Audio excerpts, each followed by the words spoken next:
De kans is groot dat het leukste Limburgse uitje in Venlo is.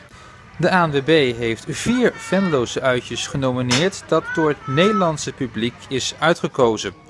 Het Limburgs Museum is een van de genomineerden. Ik denk dat we een heel erg leuk uitje zijn. Een heel leerzaam uitje waar je veel kunt leren. En natuurlijk een leuk dagje uit met de familie zijn.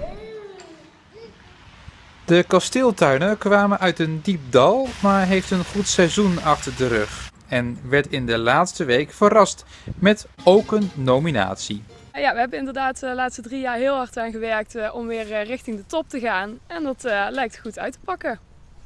Is het belangrijk voor zo'n prijs te kunnen winnen? Ja, ik denk dat het heel belangrijk is. Allereerst is het natuurlijk een hele grote eer. Het is toch een bezoekersprijs, dus het geeft aan dat de mensen wat we hier doen heel erg waarderen. Daarnaast is de communicatie die vanuit de ANWB erbij komt kijken natuurlijk ook niet mis. Dus dat is mooi meegenomen.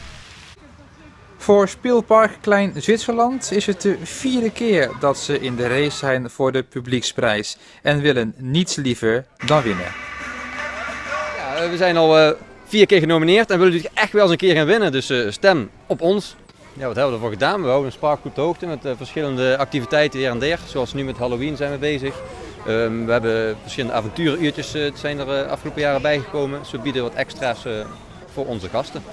Is het moeilijk, want jullie zijn heel bekend al hier in Venlo, maar ook daarbuiten, hè? Buiten Venlo. Is het moeilijk om dan zo hoog te blijven?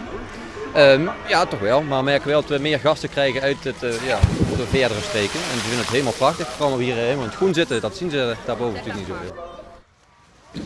Of zou Klimpark Fun Forest met de titel er vandoor gaan? Ook zij maken kans op deze prijs. Stemmen op je favoriete Limburgse uitje kan nu op de website van de ANWB.